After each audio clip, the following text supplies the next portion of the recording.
alumni vi pang medva yang terbun sang hang klay kap yang dah hang klay railway ke telah dit ke menuh bung roh yuan clean Hanoi truk persekon Hanoi lại terbung himpa lu kena bun sang ke nyurung rang yuan nan cerai new free ni nak papnya medva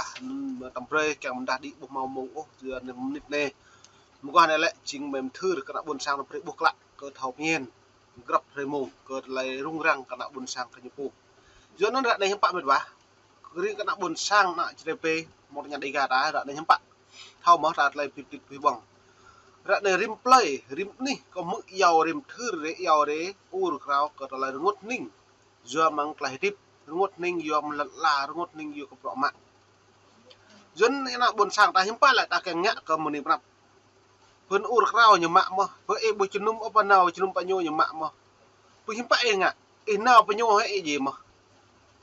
giờ nó nặng buồn chơi buồn sang là đứng đã là lau đi ta đồ đủ lấy ta đã cảm thấy buộc lão ta lấy giọt buồn nghẹo của ta xăm trú là này bạn được bộ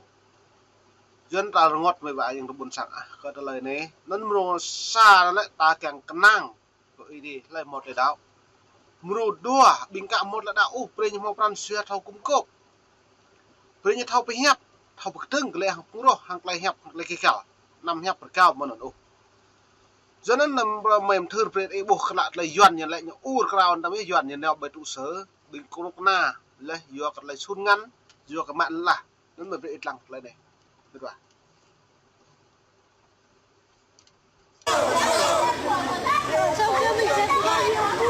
nào bởi trụ sở mà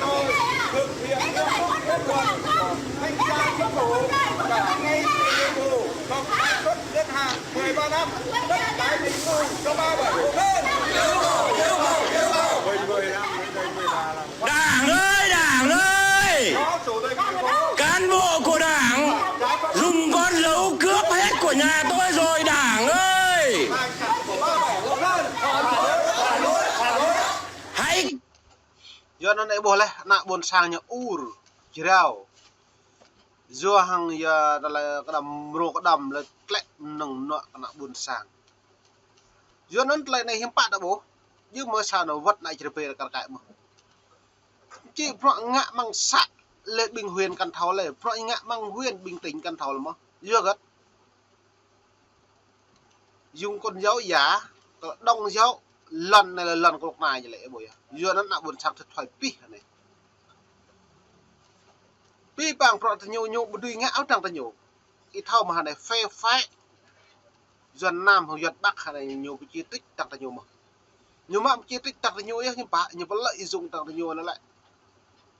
rủ nhiều sĩ lần nặng buồn sáng như là bắt hậu do một trung ương sĩ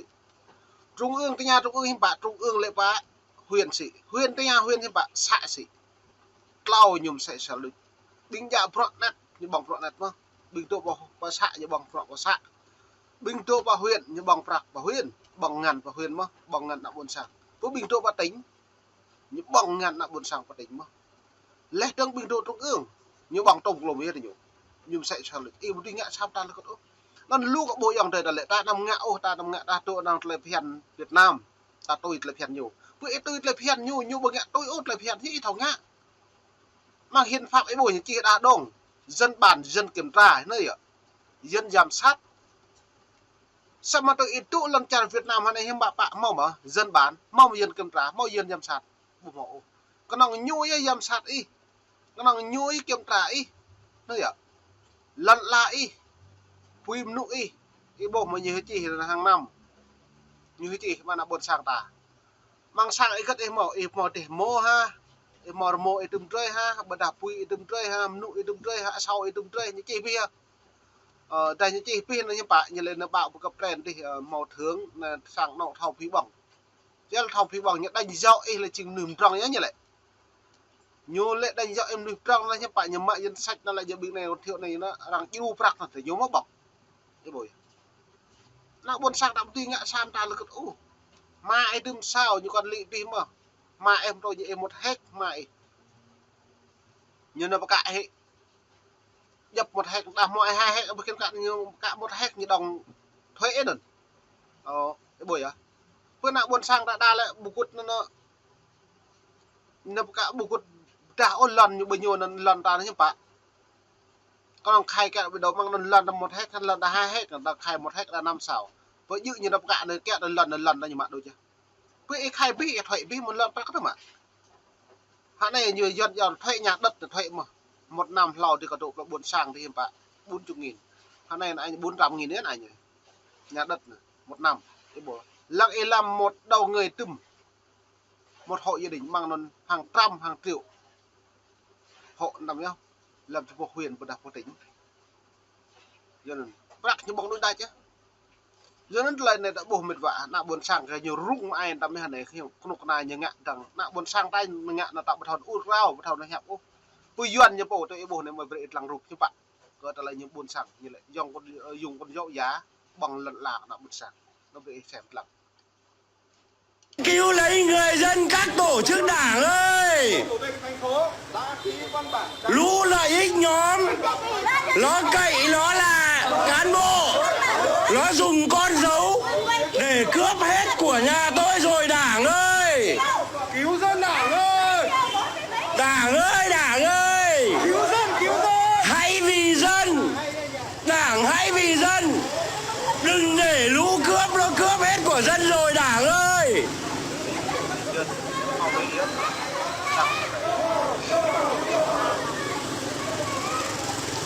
các tổ chức đảng ơi, các vị hãy sống vì dân, đừng để lũ lợi ích nhóm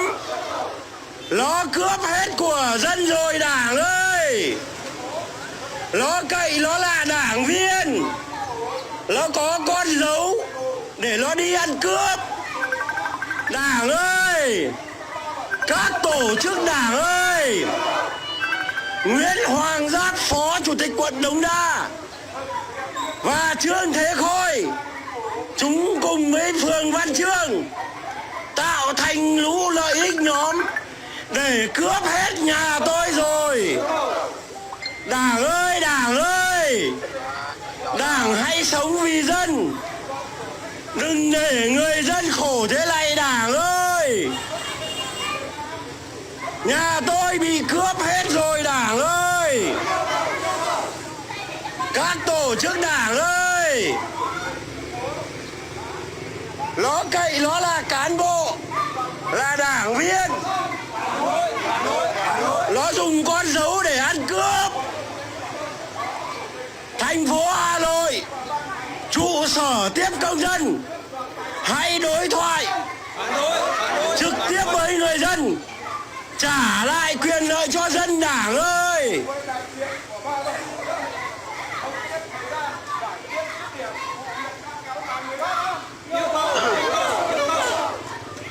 các tổ chức đảng ơi, sự thật giữa thủ đô đây, bao nhiêu con người bị cướp thế này đây. Đảng ơi, các tổ chức đảng hãy nhìn sự thật này đây, giữa thủ đô mà bị cán bộ cậy có con dấu. giờ đó này bố là cái pipang mệt và yang buồn sang hàng lại khắp in ibu pipang lại tiếp nục na yuan của nhung ngạ kana buồn sang cái jepu bố mau pada lah ngạ kana buồn sang mau cái nhà đi gata loh này giờ nó lại này dah ta bố mau dah ta bố mau trứng dah ta mau ngạ hiếm bại chỉnh giờ nó ta lại ta hàng nhú haram pit bây giờ nhú của nục na jepu ắt căn tùy anh là bay trái cái tầm núi tòi đôi nhu đó này cái nòng khoai đứt nhạ bây giờ rạ tay là ta hắn đã buồn sang một nhà đi cả đó là vất bình cái nạ buồn sang nhiều bổ cần nhạ chịu đúng không ta nhiều phân biệt trung tộc chia này đồn kẹt ai nó mới rạ này nhiều lợi dụng vả như đút như lệ đoàn kẹt lợi dụng vả như đút vì nước vì dân như lệ quyền thân phục vụ như lệ bồ mọc lên đồn ô do nên lại nên tầm cả bắc rung cả bắc cả nam rung cả nam tây nguyên rung tây nguyên nam lau miền này là bột một lấy đập nang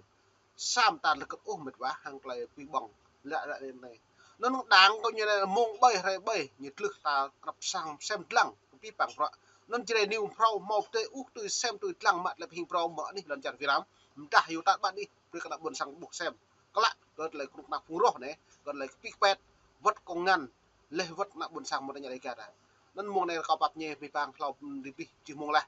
pni đã bạn đi tập bọc lại đi khắp sắt lăng vật là mềm ta gọi về này mong nít mong mà đủ lo đằng pni đã bạn đi tập bọc lại